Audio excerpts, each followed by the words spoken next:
E é isso aí, moçada. Muito bom estar com vocês de novo no oferecimento de Datamars Livestock e Grupo Provaso. A gente está começando mais um episódio do Agronegócio Podcast. E como o nosso compromisso é de trazer pessoas referência do agronegócio capixaba, nós temos o prazer de receber nosso diretor-geral do Incapera, o nosso querido Instituto de Extensão Rural e Pesquisa do Espírito Santo. Olha, um dos melhores do Brasil, se não o melhor de todos. Eu posso falar porque eu acompanho há muito tempo. Antônio Elias, um prazer recebê-lo aqui. Muito bom poder fazer esse bate-papo com a pessoa de tamanho conhecimento do agronegócio capixaba. Bem-vindo. Muito obrigado. Nós agradecemos o convite. Para nós aqui é uma satisfação. Já nos conhecemos de longas datas, né? Seu trabalho aí junto ao agronegócio. Nós também estamos no agronegócio. Sim. E em 3 vertentes muito importantes, que é pesquisa, assistência técnica e extensão rural. Muito obrigado. Bom, a gente começa o nosso... Sempre tem um jeito um pouco especial, perguntando quem é o Antônio Elias. De onde você veio, natural, da onde... É capixaba da Gema ou não?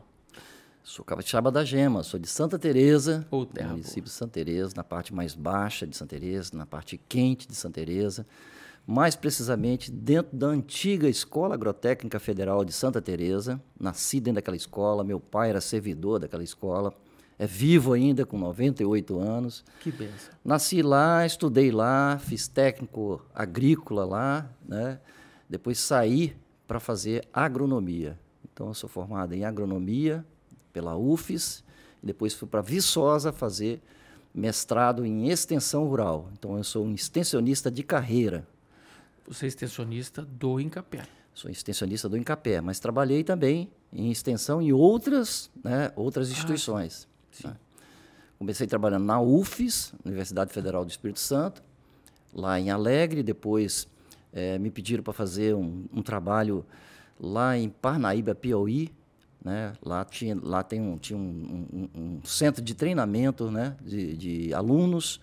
Eu fui diretor lá do centro de treinamento de alunos, um trabalho de extensão lá no sertão, né? Aquilo me ajudou muito, né? Eu era jovem ainda, uma formação, ver aquela realidade dura, né? do sertanejo, né? Sim. Depois de lá, eu saí da UFES, recebi um convite para ir para Mato Grosso. Então, foi uma outra realidade, né? Grandes agricultores e tal. Fui para a empresa de pesquisa do estado do Mato Grosso, à época, década de 80. Só rodou, hein? Rodei. Mas fiquei pouco tempo nesses lugares, né? 1 ano e meio lá no Piauí, mais 2 anos lá no Mato Grosso, até que a Incapa, a empresa de pesquisa agropecuária do estado do Espírito Santo, à época, me convidou para vir para cá e eu voltei para o Espírito Santo. Então, eu sou extensionista, mas trabalhava numa empresa de pesquisa, que não era muito comum, né? O bacana é o seguinte, o Antônio Elias, bom, você já conversou, já passou para nós aqui a informação, várias vezes assumiu uma diretoria do Incapera. Inclusive, foi o primeiro depois da fusão. Exatamente. Não é isso? Isso. E como é que foi essa época lá, ainda nos anos 90, final dos anos 90, não foi? Isso. Enfim, vamos voltar, vamos para o passado. Vamos voltar um pouquinho. Aqui no estado tinha a empresa de pesquisa agropecuária, né? Que era a Incapa. E ela trabalhava apenas com o serviço de pesquisa. E tinha também, à época, a Emater, que era a empresa de assistência técnica e extensão rural.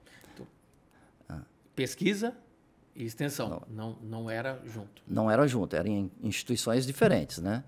E existia uma dificuldade muito grande das duas instituições conversarem, porque esse serviço de pesquisa e extensão, eles são diferentes, mas eles se completam entre si. Eu primeiro faço uma pesquisa. Para levar para o agricultor, eu preciso das metodologias de extensão. E assim, tinha tudo para conversar essas duas instituições. Mas, por questão de corporativismo, né? Uma achando que era melhor do que a outra, aquela história toda de corporativismo, não se conversava. Eu fui contratado à época, em 1987, pela Incapa, que era uma empresa de pesquisa. Você entrou, então, ainda na década de... Em 87, 87. 87. Puxa Eu vim do Mato Grosso em 87. Fui para o Mato Grosso em 85, voltei em 87. Mas engraçado é o seguinte, eu sou extensionista, né? E, na verdade, eu teria que vir para a Emater. Sim, né? verdade. Mas acabei vindo para a Encapa. Por quê? Qual era o desejo? O desejo era ter, na empresa de pesquisa, uma pessoa formada nessa área para conversar com a instituição de extensão, para fazer o que nós chamamos de articulação pesquisa e extensão. Tentar criar essa integração, né? Essa integração, exato. E aí eu trabalhei com muita dificuldade, porque, como eu falei com vocês, existia um corporativismo muito grande, né? E um não aceitava o que o outro fazia e tal, até o governo perceber essa dificuldade, né? E um dos governadores atrás, aí, né, no passado, resolveu fazer a fusão. Melhor dizendo, a incorporação. A empresa de pesquisa foi incorporada à empresa de extensão.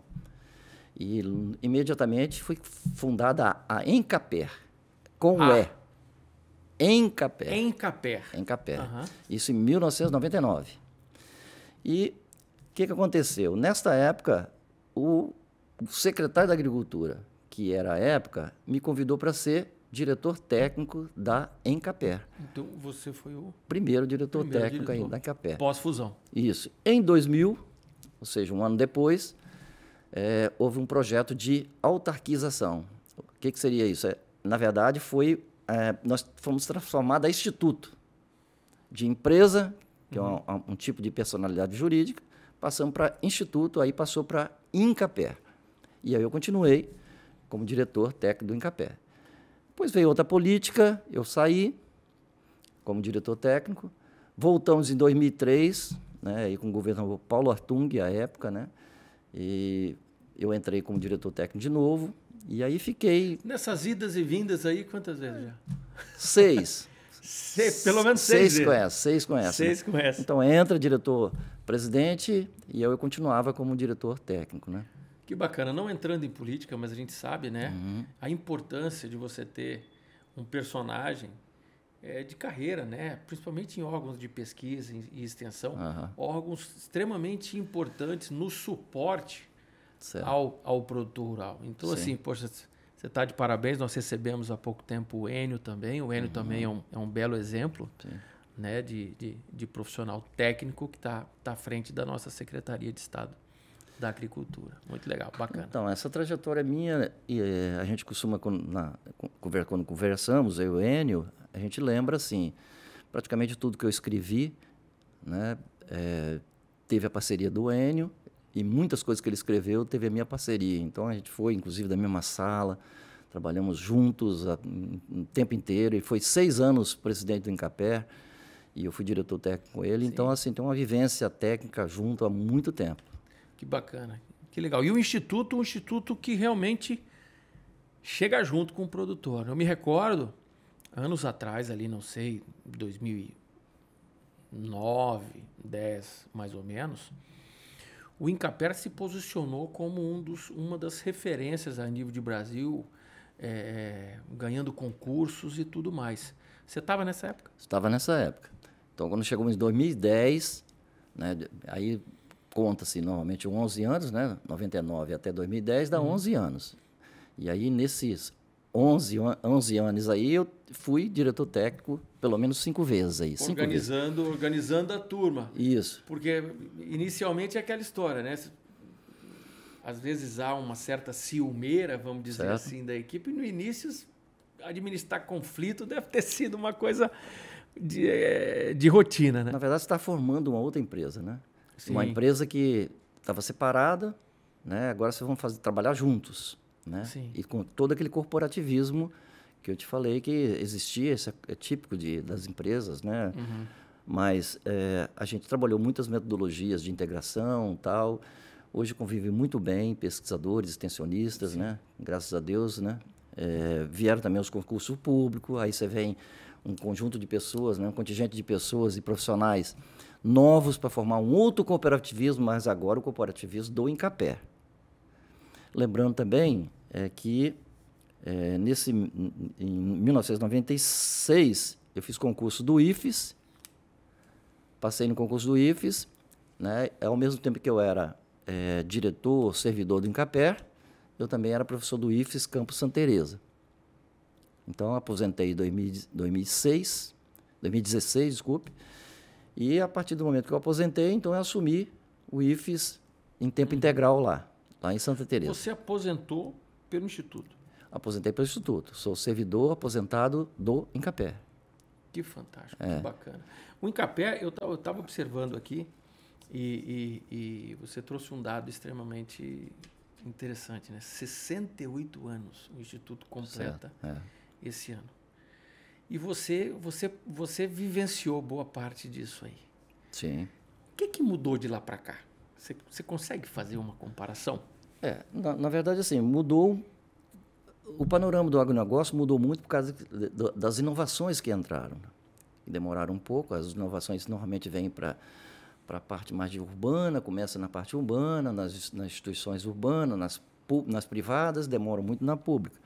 Mas hoje a gente vê assim, a mesma velocidade que o setor privado está trabalhando lá, né, um pouco aqui distante, nós também estamos trabalhando nas inovações que existem, né, no agronegócio. O agronegócio hoje é muito, muito diferente do que a gente praticava lá atrás, né? Com certeza. As questões digitais, as questões por causa das mudanças climáticas, né, por causa das mudanças realmente que aconteceram no rural, né, no desenvolvimento rural, nós tivemos também que nos adaptar a esse tipo de coisa.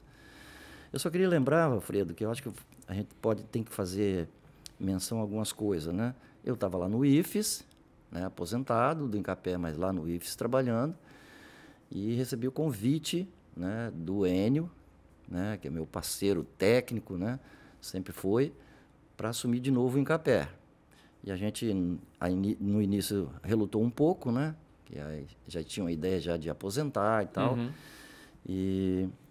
e acabei aceitando o convite do governador, né, que eu quero agradecer aqui, né, de público, o governador Renato Casagrande, que confiou ainda, né, e acreditou que ainda posso contribuir pelo INCAPER. Agradecer muito ao governador que aceitou, né, a sugestão do Enio para me trazer como diretor técnico, né, e agora assumindo, né, respondendo também pela direção geral do INCAPER.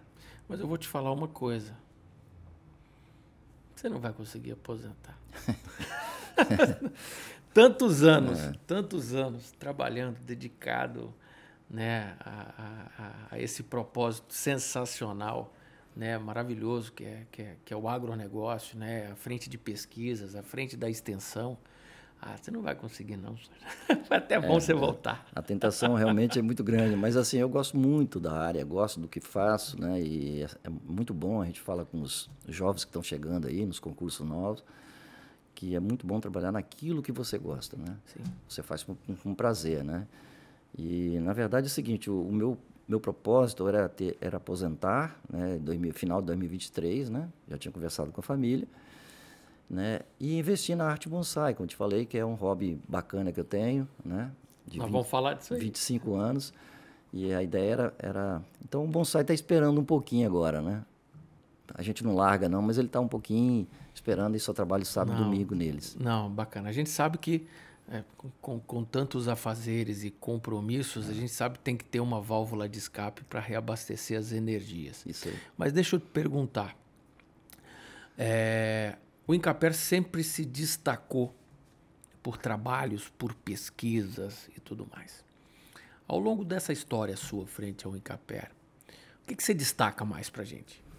Rapaz, tem muita coisa para a gente destacar, mas assim, pela representatividade da cafeicultura, né, no estado do Espírito Santo, que é extremamente representativo, tem importância econômica e social imensa, eu diria para você que toda a evolução tecnológica do café a partir da década de 90, depois da extinção do IBC, tudo que existe de tecnologia voltada à parte produtiva, a parte ambiental, a parte de pragas e doenças, né, de irrigação, variedades resistentes, né, tudo isso, né, está compilado num livro que escrevemos, né, principalmente com o Nilon, né, então todo o conjunto de tecnologia de café que levou o café a aumentar a produtividade, né, aumentar a qualidade, lembrar que a gente estava sozinho antes, né? Enquanto instituição de pesquisa, a gente estava sozinho. Hoje nós temos toda a rede IFES, né? Trabalhando, UFES e tal. Mas no início da década de 90, o Incapé estava sozinho. Quem assumiu a primeira vez a agenda de cafeicultura que estava com o IBC, à época, né? Era exclusividade do IBC, que foi extinto pelo governo federal, foi o Incapé. Então, o legado que o Incapé deixou e continua trabalhando para a cafeicultura foi uma coisa fantástica. Então, você vê hoje uma série de instituições públicas e privadas, tipo o Senar trabalhando, um parceiraço, né? O Sebrae trabalhando, outro parceiro fantástico, tal. As cooperativas, né, de cafeicultura, parceiraço, tal. Todos eles dando assistência técnica, né? Lembra que a gente estava sozinho, mas agora... Aumentando os braços. Exatamente. No campo, né? Mas quando você vai ver, a tecnologia é do Incapé, a que eles estão praticando. Poda, essa questão de poda, essas questões todas ligadas à irrigação. Gostaria de abrir um parêntese, né? Puxa vida, vamos colocar na década de 80, né? Ou talvez até um pouco mais recente, se imaginava fazer uma bebida de conilon? Não. Né? Se pensava nisso? Fala para nós. Então, não se pensava nisso e, a princípio, tinha um estigma no interior. Eu já ouvi dizer que, conilon é veneno. Veneno, o estigma era esse, né? Que era veneno e tal. Isso, meu Deus. Um pouco também, assim, um pouco por causa da concorrência com a arábica, né? Você não quer fazer isso, mas existe uma concorrência com a arábica, né? Uhum. E um pouco também pela dificuldade de conhecer, reconhecer os atributos que um conilon, né, tem, e a gente hoje percebe, né? As questões sensoriais, as questões ligadas à classificação, né, de pontuação. Então, a gente vê que hoje o conilon e o arábica estão no mesmo patamar, certo? Levando o outro. Quem puxou o conilon foi o próprio arábica, né? Sim. Então, a gente percebeu logo que se você trabalhar todas as tecnologias de arábica, você não podia trabalhar com conilon, porque os dois têm espécies diferentes, têm exigências diferentes. Uhum. Então, quando começou a perceber isso e desenvolver essa questão, então ficou muito mais fácil trabalhar com conilon e mostrar aos agricultores e também aos compradores que ali tinha um espaço para desenvolver pesquisa, trabalhar aquela espécie de café. Eu só queria lembrar que o conilon só veio porque ele só fazia parte de coleções, né? Coleções de variedade de café. Eu lembro que tinha uma em Santa Teresa, 40, 50 variedades de café em coleção. Mas como é que ele veio? Como é que ele virou uma cadeia produtiva? Porque houve a erradicação do café. Na década de 60, houve uma erradicação do café. Olha só, eu nunca ouvi isso. Primeira vez que eu estou Exatamente. ouvindo. Nós tínhamos só arábica. Inclusive, Colatina já foi um dos maiores produtores de café arábica, naquela temperatura toda. Olha lá. só. Certo? Eram outras variedades, era Mundo Novo, era Bourbon e tal, mas tinha lá o arábica. A partir do momento que houve aquela erradicação, por que houve a erradicação? Porque o mercado realmente não absorvia todo o café produzido. Então, o IBC, à época, teve que fazer fez um programa de erradicar, para reduzir a quantidade. E aí colocou aquele limite de 500 metros. Acima de 500 metros, nós vamos trabalhar o arábica. E abaixo de 500 metros, todas as pessoas que cultivavam café abaixo de 500 metros, então, não tinha programa para eles. Então, imaginar, aqui com Colatina, São Gabriel da Palha... Foi aí que se determinou que o arábica seria uma região mais café alta. De área montanhosa. Isso. As variedades que existiam até então de arábica, elas também se adaptavam à parte quente. Uhum. Mas o que acontece é que o programa de recuperação que veio do próprio IBC, depois da erradicação, não contemplou os cafeicultores abaixo de 500. Certo? Então, não contemplando todo aquele pessoal que plantava café, Colatina, São Gabriel da Palha, todo o norte lá que plantava o arábica, vai viver de quê? Sim. Certo? Então, aí que fizeram a erradicação e eles começaram. Então, aí tem que lembrar das figuras do Dr. Dário Martinelli, né? Principalmente o Dr. Dário Martinelli, que era o prefeito à época, né? Juntamente com outro prefeito, né? Eles fizeram, então, que tipo de alternativa nós temos para aqui? né? O seu Eduardo Glaza, também outro prefeito importante. Que alternativa a gente tem para cá? Aí foram as coleções lá e viram que o Conilon se adaptava àquela região. E começaram a trabalhar o Conilon. Sim, mas quem é que vai comprar o Conilon depois que eu plantar? Né?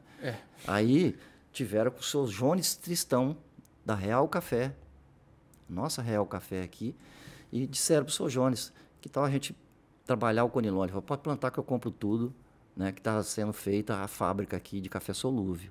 Então veio dessa questão aí, uma decisão de 2 prefeitos inovadores, né, visionários, e depois o apoio do seu Jones Tristão, que veio então o café Conilon. Para segurar, eu vou plantar. Não, o pulso depois... não. Pode fazer que eu vou segurar porque aqui tem uma a compra de solúvel, né, que absorve mais café Conilon. Sim. Okay? Então, daí para frente, na década de 90, como eu falei, voltando ali na década de 90, o IBC, com o governo Collor, foi extinto, né? Os estados não trabalhavam café, não existia na pauta de pesquisa, assistência técnica, só trabalhar com café, porque era exclusividade do IBC, Instituto Brasileiro do Café.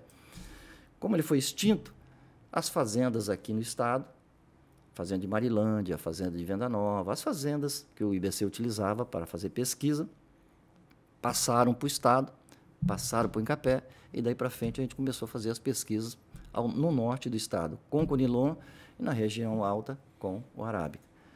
Nessa época eu falo que a gente estava sozinho. É nessa época que o Incapé estava sozinho, absorveu essa agenda, gerou as primeiras variedades clonais, as segundas, as terceiras e tal, as tecnologias de poda, as tecnologias da adubação, como você colocou aí, as tecnologias ligadas à irrigação, as tecnologias voltadas a controle de pragas e doença, resistência, variedades clonais e tal, tudo em Incapé, praticamente sozinho. Aí veio a Embrapa, se associou ao Incapé, através do consórcio, e nós começamos a trabalhar, continuar trabalhando. Hoje, graças a Deus, tem outras instituições trabalhando com pesquisa, assistência técnica e extensão rural. Certo? Que realmente deu um fôlego um pouco mais ao Incapé. Mas não existem só projetos voltados à cafeicultura. O Espírito Santo é muito diversificado e a gente sabe que o Incapé está lá com seu dedo em cada segmento, em cada frente, né? O que você pode citar mais para a gente? Então, só para te dar um dado aí, em 2015 a gente escreveu um livro, de novo, né? Foi um conjunto de pessoas, mas de novo parceria com o Enio, né? E com o Gilmar Dadalto, a gente escreveu um livro resgatando essas coisas todinhas, e lá, nessa época, nós contamos. Em 2015, o Estado do Espírito Santo tinha 140 atividades. Isso significa dizer que o Estado é extremamente diversificado. É claro que concentrado um pouco mais no café, mas para dizer para você que o Estado do Espírito Santo é extremamente diversificado. Hoje eu diria que tem até mais, né, que apareceram culturas novas aí, como a pitaia tal, e outras culturas, né, a própria cerola, não contamos na época tal. Então eu diria que hoje a gente está em torno aí de 150, 160 atividades agropecuárias no Estado do Espírito Santo. Variedades. Bem gerando. As Sim, atividades todas, no geral. Né? E todas elas gerando renda, né? Mais ou menos importante, mas gerando renda para as famílias rurais capixabas.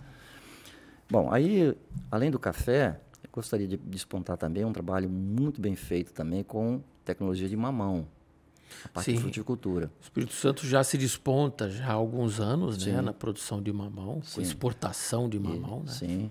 Então, é um dos maiores exportadores, né? Perdeu recentemente, se eu não me engano, perdeu muito por pouco, né? Por questão de poucas toneladas, ele perdeu para a Bahia a questão da produção, né? Como maior produtor, mas vive ali rivalizando, né? Com a Bahia. A exportação a gente continua muito forte na questão da exportação. Esses trabalhos todos, né? De melhoria, né? Do mamão, o Incapé estava presente neles todos, gerando tecnologias importantes, tipo de variedade, né, solos, controle de vetores, por exemplo, controles de controle de pragas, doenças do mamão, né? O mamão é muito afetado por pragas e doenças, principalmente mosaico, né? E a gente sabe que é extremamente sensível, né? Eu me recordo né, de alguma brincadeira, não sei se deve falar, né? Eu falei assim, o cara dormiu rico, acordou pobre. Porque entrou ocorreu uma praga na lavoura e acaba tudo.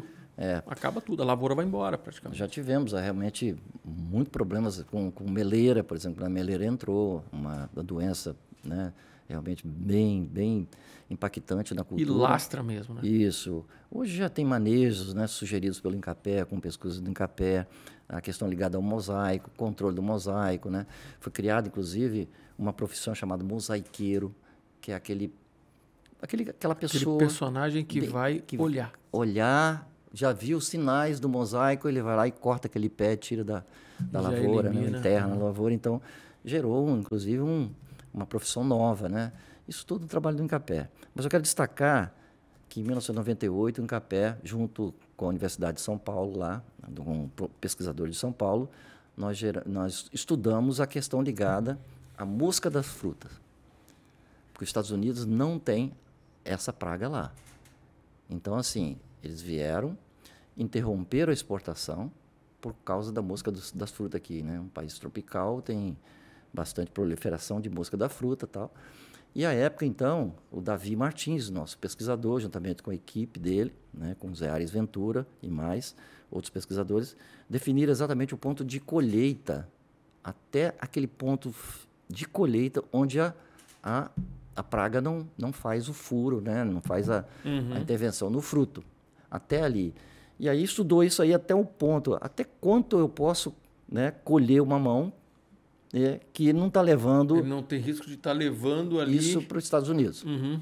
Então, aí vieram, né, os americanos vieram aqui, constataram aquela pesquisa feita e abriu a exportação para os Estados Unidos de novo. Então, para mim, essa foi um dos destaques de um trabalho que o INCAPé fez, né, que está até hoje em vigor. Que bacana. Porque tem exatamente o time que você colhe, né, e o tratamento que você faz pós-colheita lá nos packing house para que o mamão seja exportado para os Estados Unidos. Abriu de novo a exportação de mamão para os Estados Unidos e essa responsabilidade foi do INCAPé. Quando a gente fala em exportação, a gente precisa lembrar que vai me ajudando aí, mestre, por favor. A gente fala do mamão, a gente fala da pimenta, a gente fala do gengibre, né? Mais o que? O café, a carne, nós exportamos a carne, o café. O que a gente pontua? Cacau, né? A gente sabe que nós temos chocolate capixaba premiado todo ano nos maiores concursos do mundo. O Enio chegou a citar também, talvez, né, nós estamos aí com soja. Soja. Com trigo. Sim, só não estamos exportando. Não, aí nós paramos, né? O que a gente exporta mais? Nós estamos nessas 5 frentes ou tem mais? Principalmente. Falei do gengibre, acho que já. Falou. E celulose também, né? A celulose, claro. Que era uma das principais, né? Mas hoje o café já passou à frente da celulose, mas continua sendo muito importante. Claro, muito importante. Com certeza. Então, a pauta de exportação, né? O Enio acho que deve ter dado esses números para você, né? Chega a quase 130 países, né? Sim, exato. A exportação, o Espírito Santo subiu muito, né? Tornou-se um grande exportador, né? Um estado pequenininho, né? Diversificado, exato, mas que tem uma pauta de exportação muito bem recheada, né? Bem robusta, né? E se a gente deixa a exportação um pouquinho para o lado, pescado. Pescado, exatamente, tem. Pescado, sim. Pescado, a gente tem que destacar também o trabalho que o pessoal ali de Itaipava realiza também. Mas o Espírito Santo produz tudo. Né? Essa possibilidade, o René comentou aí, e é bacana, o nome é bonito, terroir. O terroir capixaba é algo de excepcional, né? Exatamente. E a gente consegue visualizar em vários municípios uma diversidade muito grande. Sempre predominante um pouco mais o café, mas aqui se planta de tudo e colhendo muito bem, né? Sim. Bom, as mulheres também têm um lugar especial aí, que eu sei que tem um tópico aí destinado aí e também a elas, né? Então, sempre mais, a cada dia mais presente. Sim, o INCAPé também inovou, né? Sempre com a instituição de pesquisa, né? De ciência e tecnologia, ela sempre tem que trazer inovações. E aí, uma pauta já há um tempo atrás, uma pauta de valorização da mulher, né? No agro, uma pauta de empoderamento da mulher, né? a gente tinha mania no passado de ir na propriedade e procurar só o homem no campo, né? Uhum. E a mulher ficava lá e tal. Isso é coisa do passado. A assistência técnica, a extensão rural hoje, né? A mulher já fazia aquela época, só não tinha visibilidade, né? Sim. Então se procurou fazer um projeto onde desse visibilidade, empoderamento e mostrasse a força da mulher no campo, né? E não é uma coisa de hoje, é uma coisa, né, que já do passado, já acontecia isso no passado, mas não tinha visibilidade. Então nós fizemos um projeto chamado Mulheres do Cacau, né, da doutora Alessandra, que não está com a gente hoje mais, continua sendo extensionista nossa, mas ela está em licença sem vencimento. Está, se eu não me engano, no Nordeste, né? Foi para lá, para o Nordeste, dar aula lá. Mas ela deixou aqui um legado muito importante, foi o trabalho de valorização das mulheres do cacau. Já fez um segundo projeto agora, né? Agora de empoderamento maior ainda, de capacitação delas, né? As mulheres hoje fazem poda, as mulheres fazem enxerto, né? As mulheres fazem um trabalho de pós-colheita muito bem feito, conhecem as variedades. E a partir desse também, né, dentro de um programa chamado Elas no Campo, né, que o Incapé também encampou esse projeto, nós também fizemos as Mulheres do Café. Olha também, que bacana. Projeto, tinha que ter, né? Tinha que ter, né? As mulheres estão fazendo assim, um trabalho muito bonito na questão, e já começando a fazer qualidade, né? O mais importante é isso. Não é o café nem um café commodities, mas o café qualidade, com qualidade já. Elas já entram fazendo com qualidade, né? E, enfim, tem um horizonte aí da gente colocar mais de 1.000 mulheres, né? Uma meta de 1.000 mulheres nesse projeto, já está iniciado, já está começando já. Foi feito o primeiro dia de campo lá em São José do Calçado, reuniram lá quase 200 mulheres lá, eu estive lá presente. Não era proibido ir homem, eu estava lá. E agora, mais recentemente, também dentro do projeto Elas no Campo, nós vamos estar fazendo agora as mulheres no leite. Olha, tem que até legal. um dia especial, um dia de campo, que vai ter lá no sul do estado, e a gente vai estar participando na semana que vem. Olha, eu vou passar uma informação aqui extremamente bacana. Ó, ao todo, 150 projetos de pesquisa e desenvolvimento, com investimento aproximado de 28 milhões e meio. Esses números tendem a aumentar. Essa quantidade de projetos aqui, a gente está falando em que período? Não, no período 2024, esse daí. Só em 2024. Para 24. ver que o Instituto não brinca em serviço, não. Então, assim, um pouco, Valfredo, a gente foi convidado aí pelo Enio, acreditando que a gente pudesse dar essa contribuição, porque você imagina, quando a gente deixou o Incapé lá em 2010, eu lembro muito bem do número. O Incapé, em 2010, gerava... o Instituto estava voando. Voando, 153 recordo, projetos exato. de pesquisa, desenvolvimento e inovação. Olha só, 2010, 153 né, projetos de pesquisa, desenvolvimento e inovação. Em 2010. Quando a gente chegou em 2023, em janeiro, a convite aí do governador, do Enio, a gente perguntou o pessoal lá, quantos projetos tem aqui no Incapé? O pessoal não sabia informar, ou seja, não tinha controle. Sem querer criticar, né? Então, a gente viu que a gente precisava de uma área de planejamento, né, onde a gente pudesse ter esses indicadores todos, né? Quando você tem o projeto, você tem o número de projetos, você tem tudo isso certinho, né, bem gerenciado, bem acompanhado, você sabe quantos bolsistas você tem, quais bolsistas de quem que é, e quantos projetos de café, quantos projetos disso, quantos de pesquisa, quantos de extensão, quantos de desenvolvimento, quantos de estruturação, você sabe tudo. O andamento de cada um deles. Então a ideia nossa foi, primeiro, fazer uma gerência de planejamento. Hoje a gente tem, né, e a gente sabia que era em torno de 60, 70 projetos à época, em 2023. Hoje nós já estamos com 150, em menos de quase 1 ano e 8 meses que a gente está lá, são 150, e vão entrar agora no Inovagro, né, que é um edital novo agora, mais um conjunto de projetos que vai levar isso aí para 160, 170 projetos, conduzidos pelos pesquisadores e extensionistas do Incapé. E hoje a gente tem claramente, né, um planejamento bem feito, que se você precisar de um indicador, a gente tem o indicador a tempo e a hora e às vezes no celular. Ok? A gente observa o seguinte, o agronegócio, todo mundo fala, né? Uma indústria a céu aberto. As dificuldades se apresentam diariamente. Sim.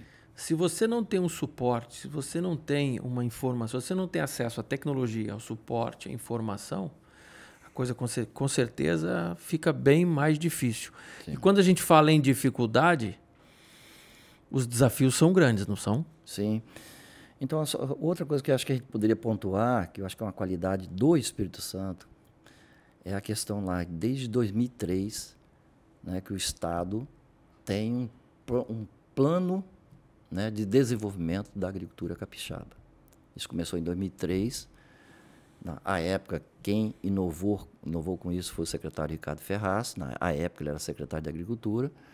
Nós fizemos esse planejamento, né, esse planejamento estratégico, com todas as cadeias produtivas praticadas no Espírito Santo.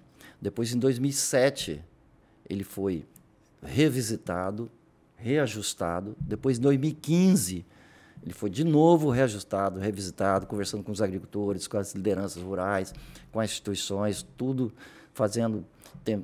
interpretando as demandas que eles precisavam mais prementes.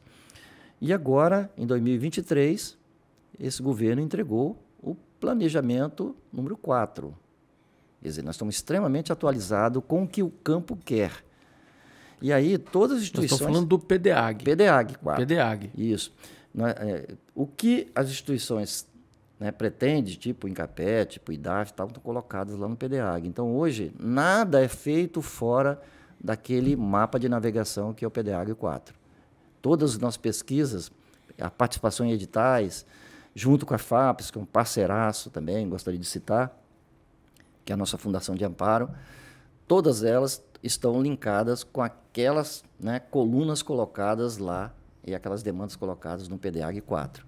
Então, hoje, o Estado está planejado, o INCAPé está planejado, e por isso facilita muito a gente atacar as demandas mais prementes do campo. Tem ações pensando nas questões de aumento de temperatura, de estiagem? Tem, o que sim. você destaca para a gente aí? Então, a gente sabe que nós passamos por uma época aí que foi bem apertada. O estado do Espírito Santo, principalmente na região norte, principalmente acima do Rio Doce, já era, historicamente, já é um estado com déficit hídrico. Okay? Então, toda a cafeicultura e toda a questão ligada à fruticultura que entra ou entrou no Espírito Santo é visando a questão ligada à irrigação. Então, hoje nós temos o nosso polo de irrigação na região norte, todo ele já contemplado, quase todas as atividades são irrigadas. Eu diria para você que perto de 100% do Conilon é irrigado no Espírito Santo. Então, a questão não está muito em água. Sim, sim. A questão, essa última quebra de safra que teve aí, tem a ver, sim, com irrigação um pouco mais deficiente, mal calculada e tal, mas, na verdade, foi a questão ligada à temperatura alta. Né? A temperatura alta, associada, às vezes, a uma irrigação mal feita, mas, principalmente, a temperatura alta, ela há abortamento de flores. Judia, né? Judia, planta, abertamento de flores. Então, assim, isso já é um indicador claro de mudanças climáticas que a gente vai conviver daqui para frente. Okay? E aí, isso já foi também pontuado no PDAG 4. Lá já está lá. Então, todas as concepções de pesquisa, todas as concepções de metodologias de extensão, das assistência técnica, todas já estão dentro dessa questão ligada às mudanças climáticas. Então, o extensionista, quando vai a campo, ele já está indo com toda a conceituação para colocar aquelas lavouras, já buscando uma variedade um pouco mais resistente, buscando trazer informações para a pesquisa, como trabalhar aquilo, tal. Nós temos várias linhas de pesquisa no Incapera hoje, buscando esse tipo de trabalho de variedades que resistem mais a altas temperaturas. Falando de repente, em variedades que são mais resistentes, eu vou citar um parceiro nosso, que é o Grupo Provaso. Okay. O Grupo Provaso, muita gente conhece, né? Mas para quem não conhece, o Provaso, ele leva ao mercado um produto que auxilia, que ele vai ao encontro das necessidades das lavouras, porque é recomposição para o solo, né? Sim. Um solo mais estruturado, automaticamente, vamos dizer assim, ele proporciona à planta uma resistência um pouco maior e automaticamente vai aguentar um pouco mais de desaforo. Então, a gente deixa o recado aí do nosso parceiro, entendeu? Provaso sempre levando tecnologia que vão, com certeza, ajudar bastante as lavouras em momento de dificuldade. Tem projeto para pecuária? Tem projeto para pecuária. Nossa pecuária, nós estamos aí com o rebanho capixaba hoje. Está aproximadamente a pecuária ali, nossa, perto de quanto ali? A pecuária nossa ela teve um tratamento diferenciado desde o início, com um programa lançado lá no Palácio, Anchieta, que é a questão da bovinocultura sustentável, com vários parceiros. Todos os parceiros. O Progenética é um deles. É um deles. É um deles, ok? Então, assim, ele já está, inclusive, em campo, né? Sim. O Incapé trabalha na questão da assistência técnica, da pesquisa e da extensão. Continua nos 3 serviços. Mas tem o SEBRAE trabalhando nessa questão aí do FIV, né? Que é a fertilização in vitro. Sim. Tem a Secretaria da Agricultura com seus fomentos em cima de inseminação artificial. E também os trabalhos de elaboração de projetos para que você tenha no inverno, se prepare para o inverno, que o inverno é que cai a produção. Sim. Então, a questão ligada à alimentação. Quais são os melhores capins, né, para aquele tipo de adequação daquela propriedade? Qual o melhor capim que a gente poderia trabalhar, né? E que tipo de composição de alimentação que a gente poderia fazer para melhorar a questão, né, de produtividade. Uhum. Pecuária continua sendo, eu quero te dar um número, fazer uma informação aqui, que a extensão rural ela entrou no Brasil em 1948.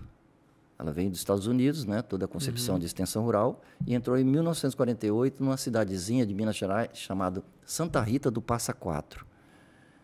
E o primeiro evento da extensão à época, foi um dia de campo, famoso dia de campo, de pecuária, e adivinha em que assunto? Alimentação. Nutrição. Como fazer alimento esperando o inverno. Olha só. Até hoje a gente faz isso. Trabalha com alimentação. Então trabalha em 2 vertentes. A vertente de melhoria do rebanho, Sim. da qualidade do rebanho, e também a melhoria da alimentação. E também com reservas para o inverno. Então, e além disso, né, todas as cooperativas que ligadas a isso, né, estão também trabalhando no sentido de ampliar a produtividade de leite do Estado do Espírito Santo. Então, um programa que incorporou várias instituições em prol da bovinocultura, que realmente é a cadeia produtiva do Estado do Espírito Santo mais fraca. Sim. Certo? Uma das cadeias produtivas mais fracas exatamente por causa disso. Nós temos um parque, né, de recepção de leite imenso e ocioso, porque nós não temos o leite para colocar lá. Sim. Certo? Então, assim, a meta é aumentar cada vez mais essa produtividade, né? E a gente está fazendo todas as metodologias de campo, o Incapé está lá presente para fazer esse tipo de trabalho, pensando principalmente no aumento da produtividade, né? Claro, com qualidade e tal, mas principalmente no aumento da produtividade, que por último, o Enio deve ter dito para vocês aí que é a cadeia produtiva um pouco mais preocupante para a gente. Verdade. Caiu bastante. Verdade. Mas a gente sabe que como toda atividade rural de um bom capixaba, a gente se recupera rápido. Sim. A gente se recupera rápido. Um destaque que eu gostaria, a gente já está chegando no nosso tempo, mas eu recebi uma mensagem ontem por rede social, né? E eu acompanhei também uma premiação. Mais uma vez, Cafés Capixabas sendo premiado lá fora. É o pequeno notável esse Espírito Santo. Fala pra gente. Então, eu estava lá também na Semana Internacional do Café, né? Na SIC, que a gente fala, né? E entre tantas coisas que tinha lá que a gente vê, de inovação, né? De inteligência artificial no campo, máquinas realmente fantásticas, né? Que vão ajudar a aliviar o trabalho do campo e tal. Mas teve a premiação. E assim, foi fantástico, porque nos meios, devo contar isso um pouco, nos meios né, que a gente ia para lá, para cá, a premiação foi mais à tarde, na sexta-feira, passava uma ideia de que Rondônia ia ganhar tudo. Rondônia, por que Rondônia? Porque Rondônia não é bem o conilon que é plantado lá, é o robusta, é o canéfora amazônico. Né? É uma outra variedade. Uma outra variedade, certo? Aqui, já está entrando aqui no Espírito Santo também, certo? Já está vindo também, o canéfora de Rondônia também está vindo para cá. Mas o que se falava lá, aquele jogo de competição, de que ele ia fazer barba, cabelo e bigode. Sim. E a gente até ficou meio assustado um pouquinho com aquilo, tal, achando que seria uma verdade. Eu acho que esse ano a gente vai perder. A confiança era tanta que até assusta.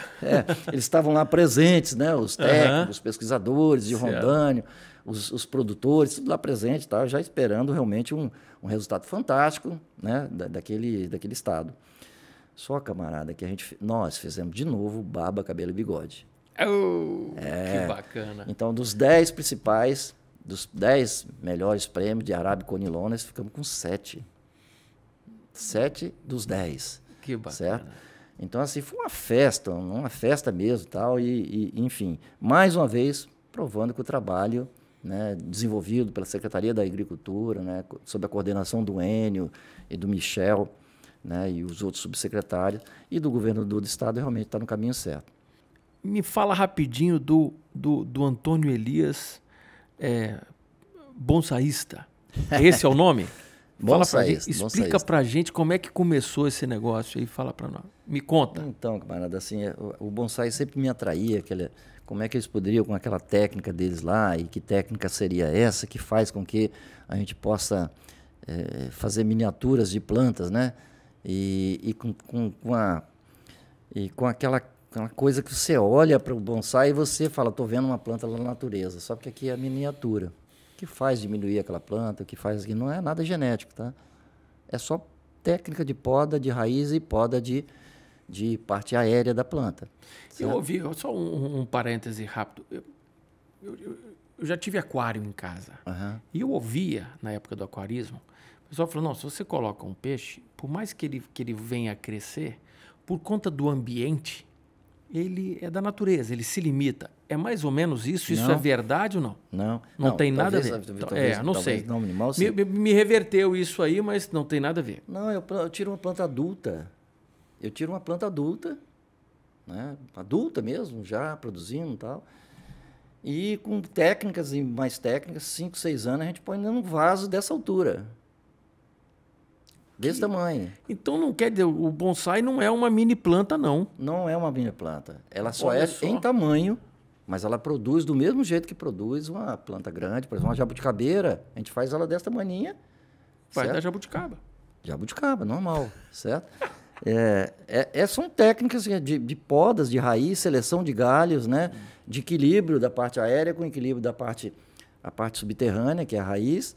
Né? Se você tiver as técnicas direitinho para você fazer isso, você está fazendo uma planta e ela não vai viver com dificuldades. Ela vai viver com a quantidade de raiz suficiente para nutrir ela dentro daquele vasinho, fininho, pequeno, e respondendo... Se manter ali como uma outra que estava lá na natureza, né, em crescimento livre e tal. Então, são técnicas milenares, né, que começou na China, né? Os chineses têm muito ligado à espiritualidade das montanhas, né? Na época do inverno muito forte, eles não poderiam rezar, né, orar na montanha. Então, eles traziam aquela paisagem que eles tinham lá em cima, eles trouxeram e colocaram em bandeja. Então, bonsai é cultivo em bandeja. Tradução de bonsai, cultivo em bandeja. Eles traziam aquela paisagem que eles oravam lá, traziam para baixo, vamos dizer assim, né? E faziam as mesmas orações. Quando saía do inverno, então eles iam lá para cima de novo. Só que quando o bonsai entrou no Japão, o Japão, então, ele, em vez de olhar o cenário inteiro, ele passou a olhar a planta. Reduzir a planta. Então, o nosso bonsai daqui, ele é oriundo, né, da concepção do Japão, embora a origem seja chinesa, entendeu? E isso veio para o Brasil na imigração dos japoneses para cá, né, depois da Segunda Guerra Mundial, principalmente, né? Eles trouxeram isso, né, vários bonsaístas, E aí está espalhado hoje no Brasil inteiro, né? E eu vou para fora do país ver bonsai, quando eu estou de férias, a gente... até hoje faço cursos de aprimoramento cada vez mais refinados e tal. Então, assim, é uma cachaça. Na verdade, é uma cachaça. No bom sentido. Que bacana. E, ó, isso com certeza, ó, já vai ficar aqui o convite, já vou abrir o precedente e vai ficar o convite para a gente vir fazer um bate-papo sobre essa atividade que, olha, me desperta muita curiosidade. Eu acho lindo, né? Quando às vezes a gente está em algum lugar que você vê algumas exposições assim, volta e meia e fala, rapaz, eu vou levar um para casa. Mas, cara, eu não sei nem como é que eu faço com isso aqui. É questão de aprender um pouquinho e com certeza vai levar um bonsai para casa. E a minha família toda envolvida com isso, né? Meus filhos, minha mulher. É mesmo, que legal. Eles não são bonsaístas, a minha filha é bonsaísta, no mesmo nível meu, né? Até com menos tempo, né? Do que eu no bonsai, mas ela é bonsaísta também. A minha mulher me ajuda lá na questão da irrigação, das plantas, nunca esquecer de irrigar. Como outra planta qualquer, você tem que irrigar, né?